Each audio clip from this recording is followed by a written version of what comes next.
भाई साहब, प्लीज हमें थोड़ी सी और मोहलत दे दीजिए। हम आपका जल्द से जल्द सारा कर्जा उतार देंगे। आप तो जानते हैं ना, मेरे पति की तबीयत खराब होने की वजह से मैं आपका कर्जा नहीं चुका पा रही। लेकिन जैसे आप 2 साल रुके रहे, इसी तरह कुछ महीने और रुक जाए, मैं सारे पैसे चुका दूंगी। लेकिन अभी मेरे पास पैसे नहीं है। मैं आपके आगे हाथ जोड़ती हूँ, आपसे विनती कर रही हूँ, प्लीज। मेरे पति की बहुत तबीयत खराब है, मुझ पर रहम कीजिए। वाह वाह वाह, जब तेरे पति ने पैसे लेने थे तब तो आ कर चक्कर लगा रहा था। अब जब पैसे वापस करने की बारी आई है तो तेरे पति ने बीमारी का बहाना लगा दिया है, अपनी पत्नी को आगे कर दिया है, औरत के पीछे छुप गया है। वाह। नहीं भाई साहब, ऐसा मत बोले। भला हम लोग झूठ क्यों बोलेंगे? अगर आपको विश्वास नहीं तो आप अंदर चढ़ के देखिए, मेरे पति कितने बीमार हैं। 4 दिन हो गए उन्होंने कुछ खाया नहीं। हम लोग अलग से परेशान हैं। और तो मैं बहुत मेहनत से मजदूरी कर रही हूँ, लोगों के घर काम कर रही हूँ ताकि घर का खर्चा चल सके। आपको नहीं पता हम लोग कितने मुश्किल में हैं। जब मेरे पति काम करते तो वो तो अच्छा खासा कमाते, लेकिन मैं उतना कमा नहीं पा रही। मैं बहुत मुश्किल से अपने परिवार को पाल पा रही हूँ। मैं आपका कर्जा कैसे चुकाऊंगी? आप हमें बस 1 साल की या कुछ महीनों की मोहलत दे दे। देखना, मेरे पति बहुत जल्द ठीक हो जाएंगे। फिर वो आपका सारा कर्जा ये फिर मैं चुका दूंगी। प्लीज, मैं अभी कहाँ से लाऊं पैसे? मुझे थोड़ी सी मोहलत दे दे। हमारे हाथ पर थोड़ा सा तरस खाएं। ठीक है, अगर तू इतने तले में थे गाड़ी ना, तो तुझे मैं 1 साल की मोहलत देता हूँ। लेकिन अगर 1 साल बाद भी तूने मेरा सारा कर्जा ना अदा किया, फिर देखना तेरी खैर नहीं। अरे मैं वापस आऊंगा और तेरा घर हथिया लूंगा, उसे अपने कब्जे में काट लूंगा, और कभी तुझे वापस घर मिलेगा भी नहीं। नहीं, ऐसा कभी नहीं होगा। आपका बहुत बहुत धन्यवाद जो आपने मुझे 1 साल की मोहलत दी। आपका ये एहसान मैं कभी नहीं भूलूंगी। शुक्रिया। अरे बहू, कौन आया था सुबह सुबह? अरे ये किस मर्द की आवाज थी? क्या तूने अब ये भी काम शुरू कर दिया कि घर में पराए मर्दों को बुलाएगी? यही देखना रह गया था अब। माँ जी, कुछ तो शर्म कीजिए। ये आप कैसी बातें कर रही हैं? आपको बता भी कौन आया था? अरे जिनसे इन्होंने कर्जा लिया था वो लोग आए थे। अरे कैसे दो कर्जा? कहाँ से दो? इन्होंने तो कर्जा ले लिया, वो भी सिर्फ देवर जी के लिए। पर देवर जी ने पाई लिखकर जरा भी एहसास नहीं आंखों कि उनके लिए कर्जा लिया गया था। देवर जी अच्छा खासा कमाते, उनको इतना नहीं चाहिए क्या कि वो थोड़ा थोड़ा करके सारा कर्जा अदा कर दे? अब अगर ये कमाते तो दे ही देते ना। लेकिन अब ये बीमार पड़े, कहाँ से दे ये कर्जा? मुझे तो समझ नहीं आ रहा अब ये कर्जा कौन अदा करेगा? वो भी जो देवर जी के लिए गया था, पल्ले हमारे पड़ गए। किसी को फिक्र ही नहीं कि कैसे अदा होगा। मुझे ये सोच के टेंशन हो रही है। वो तो धमकी भी देकर गया है। बहू, तो होती कौन है इन दोनों भाइयों के दरमियान में बोलने वाली? अरे तो इन दोनों के दरमियान दरार डालना चाहती है? मैं जानती हूँ तो चाहती ही नहीं कि ये दोनों आपस में मिलजुल करें। अरे तुझे कहाँ बर्दाश्त होता होगा? आइंदा के बाद अगर मैं तुझे देखा ना तो इन दोनों के दरमियान बोल रही है तो मुझसे बुरा कोई नहीं होगा। आई बड़ी। अरे माँ, क्या हो गया? सुबह सुबह क्यों शोर कर रही तुम दोनों? जब उठो, इस घर में तो चिक चिक होती रहती है। अरे देख बेटा, ये तेरी भाभी क्या कह रही है? कह रही है जब पैसे देवर जी के लिए गए थे तो वो पैसे क्यों नहीं दे रहे? उनकी पढ़ाई पर सारे पैसे खर्चे हुए ना, तो उन्हें चाहिए कि वो सारे पैसे खुद अदा करें, हम क्यों दें? वाह भाभी वाह, आपके तो क्या ही कहने। भैया कर्जा लें और दूं मैं, ये कहाँ करने आए हैं? और मैं क्यों दूं? भैया ने लिया था ना, मुझसे पूछ के तो लिया नहीं था। और मैं उनका कर्जा क्यों अदा करूं? ना ही मैं करने वाला हूँ, और उम्मीद मत रखिएगा कि मैं कुछ भी करूंगा। वाह देवर जी, इतना भी कोई ना एहसान फरामोश नहीं होना चाहिए। आप इतनी जल्दी बोल गए कि आपके भाई ने आप पर क्या क्या एहसान किए हैं। आपकी वजह से उन्होंने इतना बड़ा कर्जा लिया, अपने नाम पर लिया। अरे आपकी तलीम पूरी हो जाए, आप अच्छे से पढ़ जाए, वो सारा कर्जा उठाकर आपको दे दिया। 1 पैसा भी खुद खर्च नहीं किया। फिर भी वो चाहते थे वो सारा पैसा खुद अदा करेंगे कर्जे का। लेकिन अब अगर उनको मोहलत नहीं मिल रही, वो बीमार है, वो नहीं कुछ कर पा रहे, तो आप बजाय उनका साथ देने की आप उन पर तंज करें और कह रहे हैं कि आपने कहा नहीं था कर्ज ली। मेरे पति ने हमेशा आपकी हर जरूरत पूरी की है। अरे आपकी जरूरतों का ख्याल रखें, वो हमेशा आपके बाप बन के रहे। और अब जब मेरे पति लाचार है, मजदूर है, अरे बिस्तर से हिल जुल नहीं सकते, तो आपको उन पर तरस नहीं आता? मेरे छोटे छोटे से बच्चे कहाँ जाएंगे हम लोग? आप लोगों को जरा तरस नहीं आ रहा? कौन से पैसे? कैसे पैसे? अरे आपके पास कोई सबूत है क्या भैया ने वो पैसे उठाकर मुझे दिए थे? नहीं ना, मेरे पास भी नहीं है, मुझे तो याद भी नहीं पैसे। मुझे तो नहीं पता कौन से पैसे। हाँ, और वैसे भी भैया जाने और वो कर्जा देने वाला जाने, मुझे इसमें ना ही घसीटे तो ही बेहतर है। ना मैंने कुछ कहा था और ना ही मैंने पैसे लिए हैं और ना ही मुझे पता है। हाँ, खामा खा मुझे घसीटी जा रहे हैं बीच में। मैं ना भाभी आपकी सारी चालें समझ रहा हूँ, आप इससे क्यों कर रही हैं? अरे मैं इतना अच्छा कमाता जो, तो आपकी आंखों में मेरी नौकरी खटक रही है। भैया जो नहीं कुछ करते वो लाचार हो गए, तो आप चाहती होंगी कि किसी तरह इसे सारे पैसे त्याग लूँ। हाँ, पर मैं भी कोई इतना बेवकूफ़ नहीं हूँ, ना ही आपको पैसे देने वाला हूँ। आइंदा के बाद मुझसे कर्जे की बात मत कीजिएगा, वरना अच्छा नहीं होगा आपके लिए। अरे बेटा, वो जो तुझे पता है कर्जा लेना आया था, वो क्या कह रहा था? वो कह रहा था अगर साल के अंदर अंदर कर्जा ना दिया तो इस घर को हथिया लेंगे। ऐसे कैसे हथिया लेगा? वो घर इसका थोड़ी है, ये मैं कैसे लेकर आई? और ना ही मेरे बड़े बेटे का है, उसके नाम पर थोड़ी है। ये घर तो मेरा है। अरे मैं अपना घर इस तरह किसी को हथिया नहीं दूंगी। मैं तो कहती हूँ इसको और इसके पति को दोनों को पुराने घर में शिफ्ट कर देते हैं, वहीं पर रहें, वहीं पर देखें अपना कर्जा देना है नहीं देना, जो करना है करें। इस घर से तो निकले ना। अब इन लोग की वजह से हम लोग तो बेकार बन चले। अब पता नहीं मेरे बेटे ने पैसे लेकर कहाँ जाया कर दी, मुझे तो पता ही नहीं चला।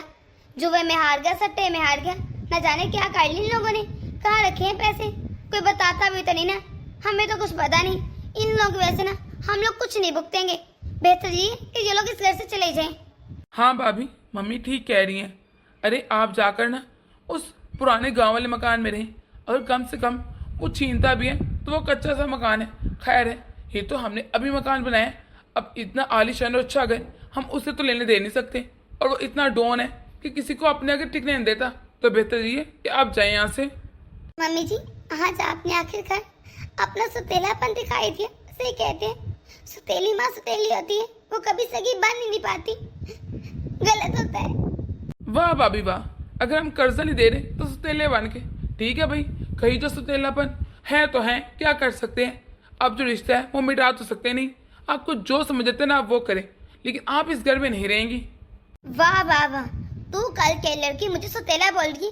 तुझे पता भी है मैंने क्या कुछ किया तेरे पति के लिए? अरे वो 2 महीने का था जब उसकी माँ चल बसी, फिर मैंने उसे पाला पोसा, इतना बड़ा किया 10 साल तक। अरे 10 साल तक मेरी कोई औलाद थी और ना मैंने होने दी, सिर्फ इसकी वजह से कि तेरे पति को सारा प्यार मिल सके। मैं उससे प्यार इतना करती हूँ और तू आज मुझे सुतेला कह रही है। ठीक है भाई, जितना मर्जी कर लो, सुतेले का तो क्या घटेगा ही नहीं। मैंने इसके लिए कितना कुछ किया और आज उसकी पत्नी कैसे मुझे आंखें दिखा रही है। बस कर दे मम्मी जी, कितना झूठ बोलेंगी? मुझे सब पता है, मुझे पापा जी ने सब बता दिया था। आप तो शुरू से ही इनको पसंद नहीं करती थी, हर बात पर लड़ती झगड़ती, इनको मारती पीटती थी। और तो आपके यहाँ औलाद हो ही नहीं रही थी। 10 साल बाद वो तो देवर जी हो गए और आपने शुक्र अदा किया, वरना आपके यहाँ कोई औलाद नहीं थी। आप क्यों कह रही हैं कि आप इनसे इतना प्यार करती थी तो इस वजह से औलाद नहीं? कितना कितना झूठ बोलती है। आखिर क्या मिलते हैं आपको ये सब करके? और पापा जी की भी मौत सिर्फ आप लोग कैसे हुई? आपने उनको इतनी टेंशन दी कि वो बर्दाश्त नहीं कर पाए। अगर आज पापा जी जिंदा होते ना तो वो हमारे साथ ये कभी रहने देते, लेकिन कोई ना, हमारा भी कभी वक्त आएगा। मम्मी जी, आप हमारे साथ अच्छा नहीं कह रही। अरे बहू, इतना ताव किसे दिखा रही है? हाँ, ये नखरे एटीट्यूड ना किसी और का दिखाना। तेरा पति तो बीमार बैठे, उसकी जिंदगी का कोई भरोसा नहीं। आज तो कल क्या पता रहे कि ना रहे, और तू ऐसे कर दिखा रही जिसे पता नहीं कितनी अमीर हो या फिर पता नहीं क्या कुछ पड़ा हो तेरे पास। ये ना करें जाकर किसी और को दिखाना, मुझे दिखाने की कोई जरूरत नहीं। बस करें मम्मी जी, आप ये कैसी बातें कर रही हैं? अरे उनको कोई ऐसी कोई बीमारी नहीं कि उनकी मौत की वजह बीमारी की वजह से। बस वो ज्यादा काम कर लेते हैं तो हाथ पैर चलते ही नहीं है, लेकिन देखना एक दिन वो जरूर ठीक हो जाएंगे। उनका इलाज चल रहा है। अगर आपने शुरू से ही मेरे पति पर थोड़ा ध्यान दिया होता ना तो आज ये दिन देखने न पड़ता। आपने कभी माँ बन के दिखाया ही नहीं। और मम्मी जी, आप क्या ही मुझे इस घर से निकालेंगी? मैं खुद जगह छोड़कर चले जाऊंगी। देखना, मैं अपने पति का इलाज कराऊंगी और वो बहुत जल्द ठीक हो जाएगा।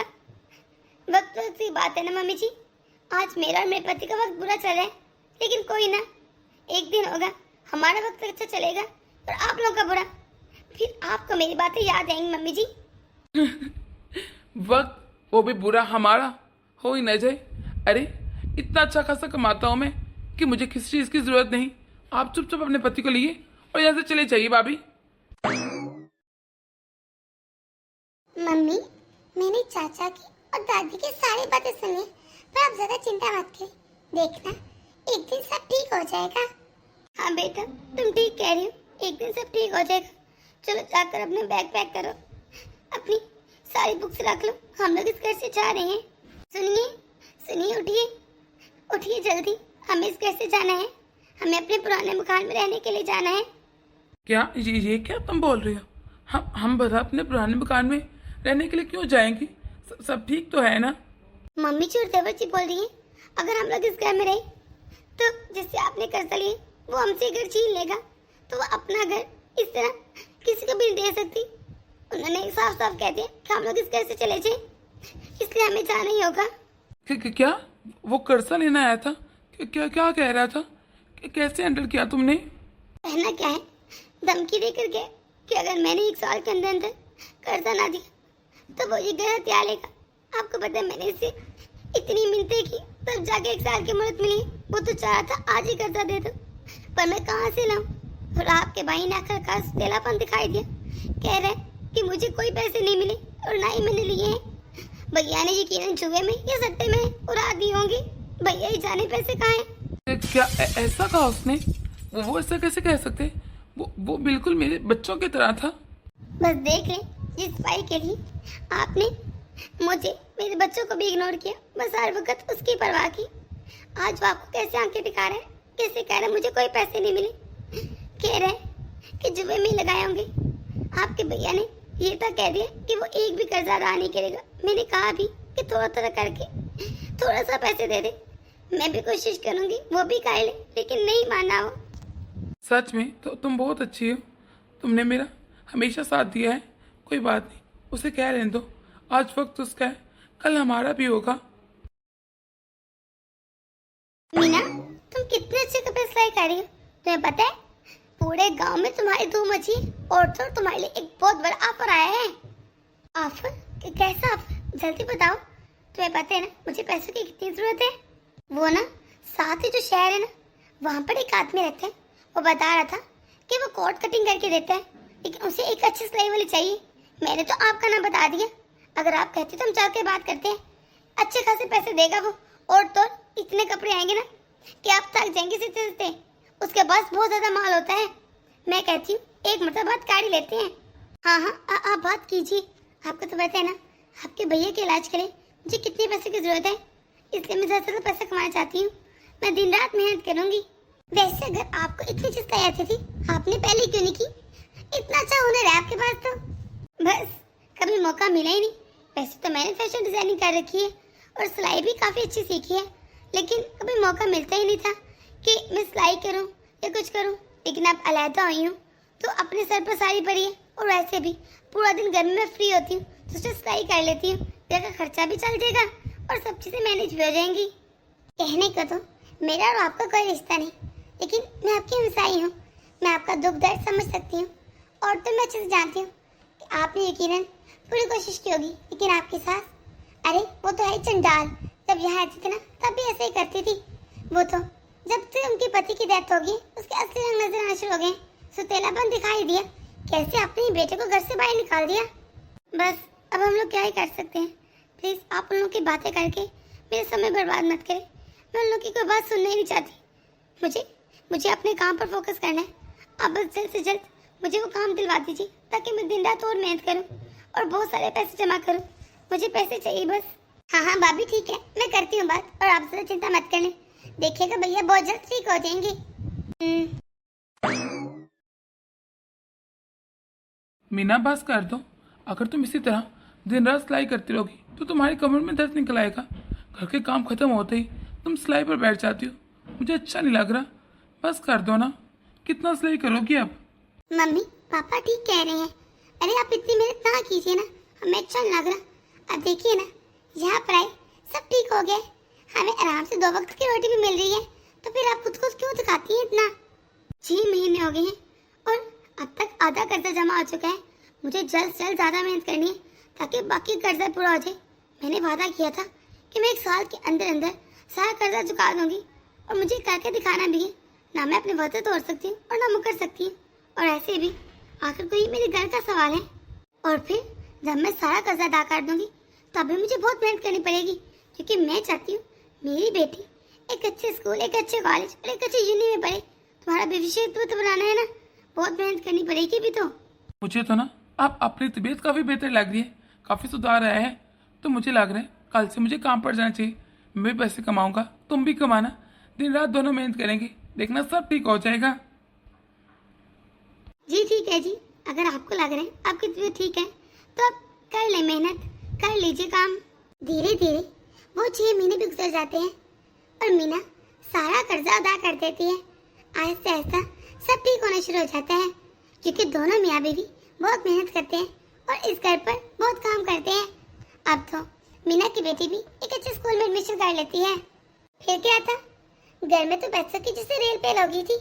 दोनों ने इतनी मेहनत की कि अपने पुराने घर को तबाकर उन्होंने डबल मंजिल अच्छे से घर बनवा लिया। अब तो मीना की बेटी गुड़िया भी बड़ी हो चुकी थी। अच्छा मम्मी जी, अब मैं चलती हूँ, दुआ कीजिएगा मेरा एग्जाम अच्छा हो जाए। अरे हाँ हाँ क्यों नहीं, अच्छा ही हो जाएगा एग्जाम। चल जा, लेट ना हो जाए तुम। चलो ये तो चलेगी। अब ऐसा करती हूँ, इनके लिए नाश्ता बनाती हूँ, इन्होंने भी तो काम पर चलना कि लेट ना हो जाए। अरे दीदी आप तो ना हमें भूल ही गई, काफी से बाद मुलाकात हो रही है आपसे। बस अब आपको क्या ही बताऊं, शादी के बाद इतने मसले होते हैं, कहाँ आ जाते हैं। अब तो मेरा बच्चा भी हो गया है, बस मुझे मौका मिलता ही नहीं। वो तो मुझे पता चला कि आपने इतना अच्छा मकान बना लिया, मुझे बहुत खुशी हुई। और भैया भी ठीक हो गए हैं, वो भी काम करने लगे। अब तो सच में आपके घर में किस चीज की कमी नहीं, पैसों की तो बहुत रेल पेल है, सब ठीक हो गया। सच को ना दीदी, इसमें कहीं ना कहीं आपका भी हाथ है। अरे अगर आप मुझे उस डीलर से ना मिलवाती जिनके मैं कपड़े सिलाई करती हूँ, तो शायद आज ये सब ना होता। मैंने दिन रात मेहनत की और देखिए उसका आज मुझे सिला मिल गया है।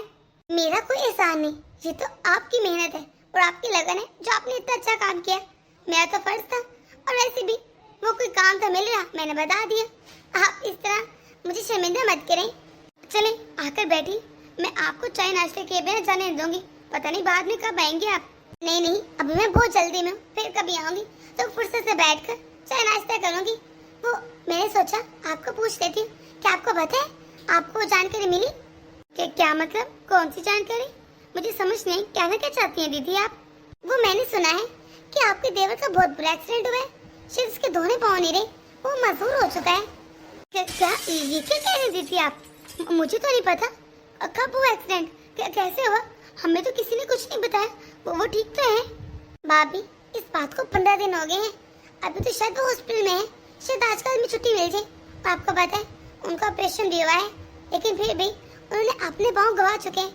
बहुत कोशिश की लेकिन पाँव वापस नहीं आएंगे, शायद अब वो पूरी जिंदगी अपाहिज ही रहेंगे। क्या 15 दिन हो गए, लेकिन किसी ने हमें बताना भी जरूरी नहीं समझा। इतनी बड़ी खबर थी, किसी को हमारा ख्याल आया भी नहीं। पता नहीं भाभी, आप तो जानती है ना, जहाँ मेरी शादी है वहाँ पर थोड़ी सी दूरी तो आपका ससुराल है। बस खबर मिलते मिलते मुझ तक पहुँच गई, वरना मुझे भी कहाँ पता चला था। मुझे तो कल पता चला है, मैंने सोचा आपको जाकर बताती हूँ। सच में सुन के बहुत दुख हुआ, किसी के साथ भी ऐसा नहीं होना चाहिए, लेकिन अब क्या ही कर सकते हैं। अच्छा भाभी, अब मैं चलती हूँ, अपना ध्यान रखिएगा, फिर मुलाकात होगी। अरे इतना बड़ा हादसा हो गया और हमें पता भी नहीं चला। 15 दिन हो गए, यकीनन इनको भी पता नहीं होगा। चलो देखती हूँ, जाकर बताती हूँ इनको। अरे मीना, क्या हुआ, इतनी उदास क्यों? अभी तक तो बहुत खुश थी। सब ठीक तो है ना? वो क्या है ना जी, मुझे अभी पता चला देवर जी का एक्सीडेंट हो गया और वो अपाहिज हो गए, उनके दोनों पाँव नहीं रहे। क्या ये क्या कह रही हो? एक्सीडेंट हो गया और दोनों पाँव भी नहीं रहे? ये कब की बात है और तुम्हें कैसे पता चला?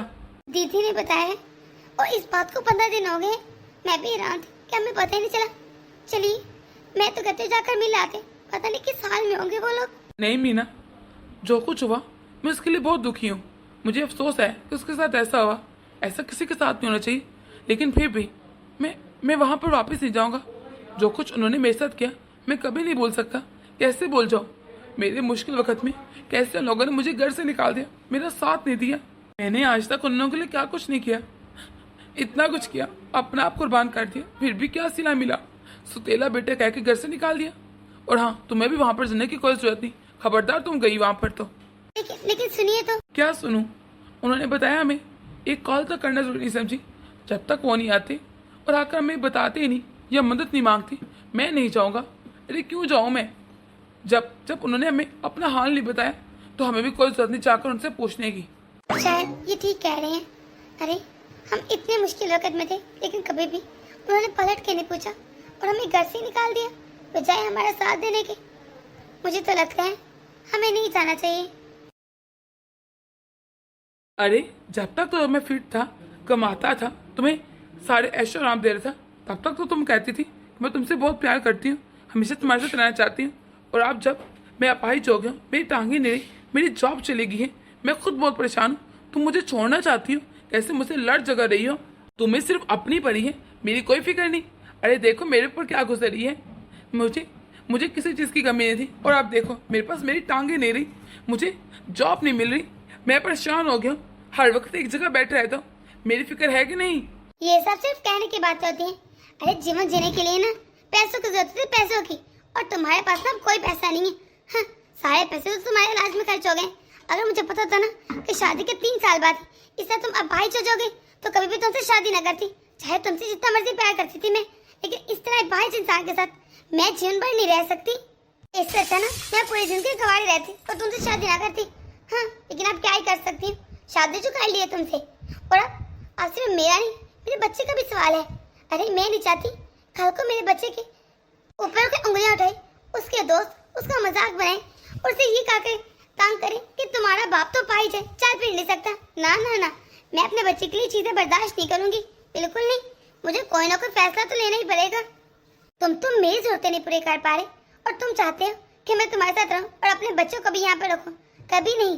अरे वो भी घुट घुट के चल लीजिए। बहू, ये तो कैसे बातें कर रही है? तुझे शर्म नहीं आती? तू कैसे अपने पति के बारे में बात कर रही है? अरे क्या कुछ नहीं किया तेरे लिए, तेरे शौक, तेरे लिए इसने सब कुछ कुर्बान कर दिया। और आज अगर वो मुश्किल में तो तू कैसे उसे आंखें दिखा रही है? सोना चांदी हीरे जो कुछ कहा वो दिला कर दिया। अरे जब तक मेरे बेटे के पास पैसा था कैसे आगे पीछे घूमती थी, असल रंग तो तेरे अब नजर आ रहे हैं। हाँ, दोगली कहीं की। वाह मम्मी जी वाह, मैं दोगली हूँ क्या? आप तो ये बातें ना ही करें, आपके मुंह पर सूट नहीं करती। अरे आप किस लिए इतना मेरे सामने आ चुके हैं, मैं अच्छे से जानती हूँ। आपने तो अपने उस बेटे को भी नहीं छोड़ा जिसने आपके लिए क्या कुछ नहीं किया, अपना सब कुछ कुर्बान कर दिया। आपने तो उसे भी घर से धक्के देकर बाहर निकाल दिया, वो भी उस वक्त जब आपके उस बेटे को आपकी सबसे जरूरत थी। अरे उसने बेचारे ने क्या कुछ नहीं किया आपके लिए, कितने तरले मिलते किए होंगे कि ना निकाले भाई। लेकिन आप लोगों को जरा रहम नहीं है, कितने दोगले मुनाफिक हैं आप लोग। आप लोग को लगता है मुझे कुछ पता नहीं, मुझे सब पता है कि कैसे आपके बेटे ने कर्जा लिया, वो भी आपके इस बेटे के लिए। लेकिन आप लोग तो कैसे मुकर गए और कहने लगे कि जुर्म में उड़ा दिया होगा।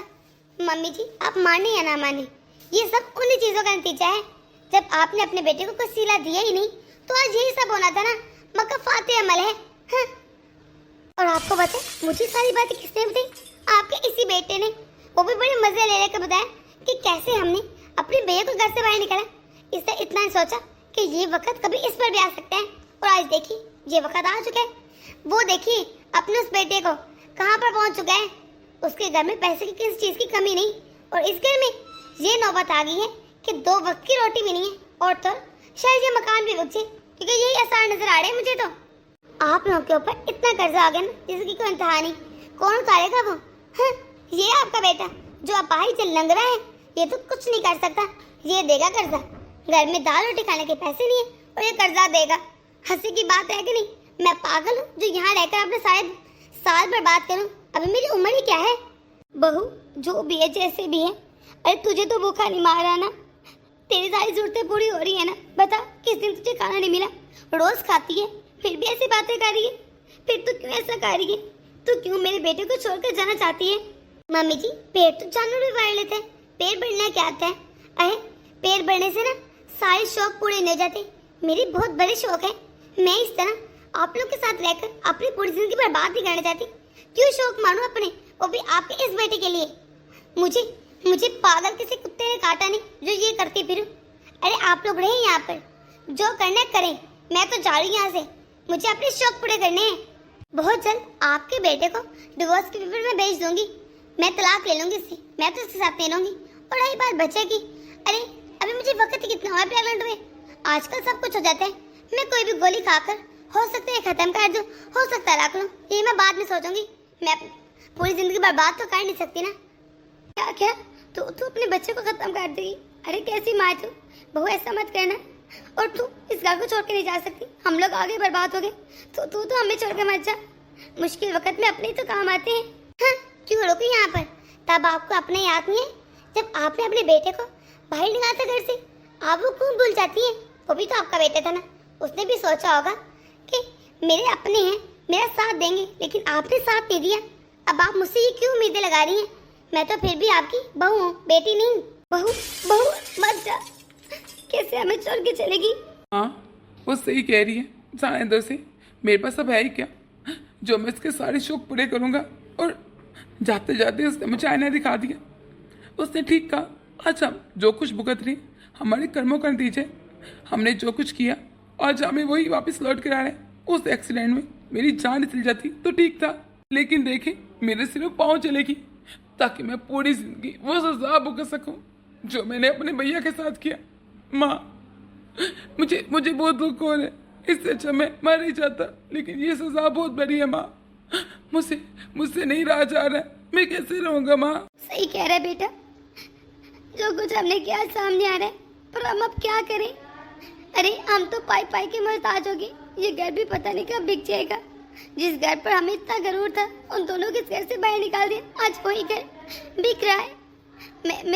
मैं क्या करूं? ऐसा करते हैं, अपने बेटे के पास वापस चलती हूँ। मुझे पता है वो हमें माफ कर देगा, हमें कभी नहीं दुत्कारेगा। वो ऐसा नहीं है, वो बहुत अच्छा है।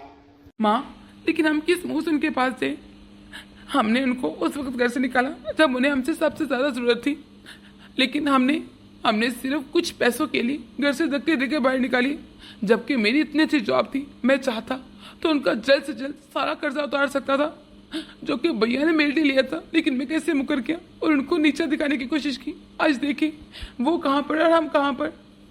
उनके घर में किसी चीज की कमी नहीं और हमारे पास कुछ बचा ही नहीं। मैं जानती हूँ बेटा ये मुश्किल है, लेकिन मेरी मान की एक मरतबा तो चल।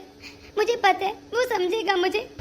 हमारे पास इसके अलावा कोई ऑप्शन भी तो नहीं, और हमें अपने गुनाहों की माफी भी तो मांगनी है। हमने बहुत बुरा किया लोगों के साथ। अरे मैंने उसे पाला पोसे, मैं जानती वो कैसे है। वो तो इतना अच्छा है, हम भी शायद अच्छे नहीं बन पाए। बस मैं कह रही तो चल एक बार। अच्छा ठीक है माँ।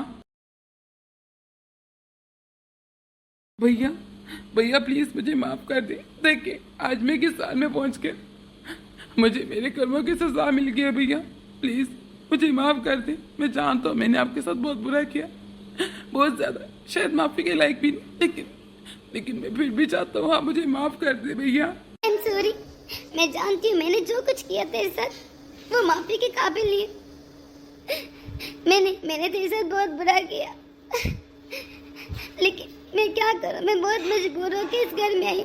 मैं शायद कभी ना आती, क्योंकि मैं इतना शर्मिंदा थी कि तुझसे नजरें भी नहीं बना सकती। लेकिन मेरे घर में सब खराब हो गया। बहू घर छोड़ के चली गई, मकान बिकने वाला है, इतना कर्ज हो गया जिसकी कोई इंतहा नहीं। शाम के खाने के पैसे नहीं है, कोई चीज नहीं है। अगर मेरी केले की बात होती तो मैं किसी तरह गुजारा कर लेती, लेकिन बात मेरे बेटे की है। मैं कहाँ जाऊँ, भीख मांगू या क्या करूँ? अरे हमें तो कोई भीख भी नहीं देगा। मैं अकेले कहीं चली भी जाऊँ तो मेरे बेटे का क्या होगा? अब मुझे इसे पालना पोसना, इसका ध्यान रखना है। मेरे बिना ही कुछ नहीं कर सकता। अरे बेटा हम पर थोड़ा रहम कर, हमें थोड़े पैसे दे दे। मैं जानती हूँ ये सब मांगना मुझे खुद अच्छा लग रहा है, लेकिन मैं क्या करूँ? तू क्या अपनी माँ पर थोड़ा भी तरस नहीं खाएगा? मुझे कुछ पैसे दे दे। नहीं, आप लोग चले जाइए यहाँ से, आपको इस घर से कुछ नहीं मिलेगा। क्या आप बोल के आप लोगों ने हमारे साथ क्या किया? इतनी पुरानी बात भी नहीं, क्या बोल बैठे सब चीजें? मुझे अच्छे से याद है आपने किस तरह मुझे, मेरी मम्मी को, मेरे बाबा को जलील करके इस घर से धक्के देके बाहर निकाला था। अब आप इस घर में क्या लेने आई हैं? क्यों आई हैं?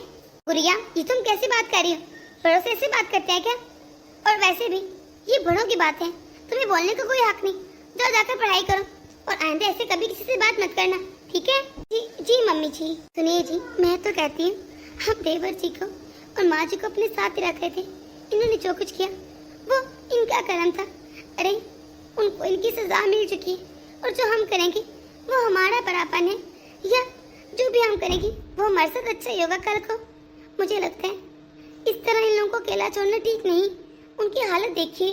लेकिन जो कुछ इन्होंने हमारे साथ किया वो कैसे बोल रहे हैं कि इससे रख लो घर पर। क्या हम लोग सिर्फ इस वजह से कि इन्होंने क्या कुछ किया हमारे साथ अपनी इंसानियत भूल जाएं, हम भी उन जैसे बुरे लोग बन जाएं? आप ये चाहते हैं क्या? जो कुछ भैया ने हमारे साथ किया हमें कितना बुरा लगा, अब आप ही चाहते हैं हम भी उनके साथ इस तरह बुरा करें और दुत्कार कर घर से बाहर निकाल दें? ये कहाँ की इंसानियत है? हम इतने बुरे तो नहीं थे। आप कैसे ऐसा सोच सकते हैं? आप क्यों नहीं समझ रहे? अगर ये लोग यहाँ से ऐसे चले गए और कल का कुछ हो गया तो आप खुद को कभी माफ नहीं कर पाएंगे और ना ही मैं खुद से नजरें मिला पाऊंगी। जो मर्जी है ठीक है, सो तेले सी वो आपके पेरेंट्स हैं। अरे वो भी सॉरी है, इंसान भी तो इंसानियत के नाते भी तो कुछ होते हैं ना। आपसे क्यों बोल रहे हैं? हमारा इतना छोटा ज़र्फ तो नहीं ना कि ऐसे घर आए लोगों को घर से धक्के देकर बाहर निकाल दें जबकि वो मदद मांग रही हैं। ठीक है, अगर तुम इतने ही कहती हो तो मैं इन लोगों को माफ कर देता हूँ और घर में रहने की जगह दे देता हूँ। सही कह रही हूँ, हम इन लोगों की वजह से अपनी इंसानियत तो इतना छोड़ सकते हैं। बेटा तो हमें माफ कर देना। क्या तूने हमें माफ नहीं किया? हाँ, मैं कौन होता हूँ आप लोगों को माफ करने वाला या ना करने वाला? ऊपर वाला बैठे है ना, सबको उसके हिसाब के मुताबिक सजा देता है या फल देते हैं। मैं तो कभी कुछ कर नहीं सकता। खैर जो भी हुआ वो पुरानी बातें हैं। अब आप इस तरह हमारे घर पर आई हैं, हम आपको इस तरह घर से निकाल तो नहीं सकते। आप और जी हमारे घर रह सकते हैं जब तक आप लोग चाहें कि नहीं। अब आप लोग हमारी जिम्मेदारी हैं, मैं आप लोगों का ख्याल रखूंगा। आप लोग यहीं रहेंगे हमेशा मेरे साथ। शुक्रिया बेटा, शुक्रिया। मैं तेरा एहसान कभी नहीं भूलूंगी। तूने हम पर माफ करके हम पर बहुत बड़े एहसान किए और रहने की जगह देकर मुझे अपनी नजरों में गिरा दिए। मैं कभी नहीं भूलूंगी कि मैंने तेरे साथ क्या कुछ किया। I am sorry. हाँ भैया, आज आपने जो हम परेशान किया ना, हम सच में कभी नहीं भूलेंगे, कभी भी नहीं। दोस्तों, आप लोग को मेरी छोटी छोटी कैसी लगी कमेंट बॉक्स में अपनी राय जरूर दीजिएगा। अगर आप लोग इस चैनल पर नए हैं तो इसे सब्सक्राइब कर दें ताकि हमारी हर नई आने वाली वीडियो आप तक आसानी से पहुंच सके। तो मिलते हैं अगली वीडियो में।